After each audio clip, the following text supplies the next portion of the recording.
Chapter 25. Bill called a few days after the marathon shifting session. It was early, before I'd made it into work even. "I have news," he said as soon as I answered the phone. "Tell me it's good news." I was hopeful. Well, good news and bad news. I talked to Alexis and several others around the country. No one has ever heard of anyone ever trying to force the animal form of a non-shifter in the way you're wanting. That means? That means that no one I've talked to knows if it can be done. Most think it can't, but some think it may be possible. I guess that's something, I said. I still think I can do it. I want to try. I'd like to see if you can too. We still need to see if Devon even wants to. I'll take care of that with your permission. You have it. We wrapped up the conversation and disconnected. I went to work trying to figure out what I would say to Devon. I decided to approach Devon on my own. I thought I could ease him into it, not influence him, but let him make the decision for himself. I was afraid having Bill, or anyone else there when I brought it up, may push him into doing something he'd later regret. That was the last thing I wanted. That evening, I sought out Devon on my way home. I invited him to come up for dinner, saying I had something I wanted to talk about. 45 minutes later, we sat down to a dinner of salad and grilled steaks. "Dev, you know I have several talents, right?" I cut several bites off my steak as I asked. "Yeah, what about them?" He took a bite of salad. "One of them is that I sense powers in others. I heard you talking about it with Hank." "Well, the thing is, I can sense a wolf in you." He set his fork down and blinked several times before saying anything, "But I'm not a shifter." "You've never been able to shift before, I know. I felt your wolf some time ago, but it took me a while to realize what it was. I can't sense anything similar in humans, I've tried. I'm certain I'm feeling your wolf." I saw confusion in his eyes. "Have you ever thought what you might do if someone gave you the option, the possibility of being a shifter?" He was silent, picking his fork back up and eating for several minutes before responding, I don't know. I used to resent not being able to shift.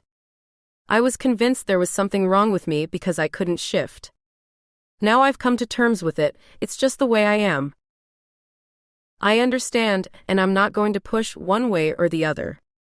I am raising a possibility. If you were given the option of trying to bring your wolf forward and it worked, it made you into a shifting kitsune, would you try it?" He remained silent. "You don't have to answer now, think about it. Let me know." "I'll think about it. It's never been suggested, I didn't think it was possible." "It may not be," I said. "I'm the only one we know of who can sense your wolf, but I'm also the only person in the pack who can sense powers and call animal forms. It may be that the two skills in combination are all it will take. Or it may not work at all. So even if I decide to try, I could end up unchanged? Still a non-shifter?" "I'm afraid so. But it's up to you if you want to try." "I'll consider it. Who have you asked about this? If it was possible and all?" "I've talked to you and Bill. I didn't want to mention it if it wasn't possible, so I asked Bill. He's talked to several people trying to find out if it's ever been done, but I think only Alexis locally, and I doubt he used names." "I see. Can you give me a while to think about it?" "No problem. This is sudden and it's not a decision you can make in an instant." "Thanks. Can we keep it between us? I don't want people hounding me." "Sure, I wasn't going to tell anyone anyway. It's nobody's business but yours." "Thanks for that." We were quiet the rest of dinner, but it was a comfortable silence. After dinner, Devon thanked me for the meal and excused himself, saying he had to get up early. He had a lot to think about as well. A couple of days later, while on my way to the clinic, my PCD rang. I glanced at the device that was attached to the dash and saw it was Rain. What did he want so early? Hey Rain. What's up?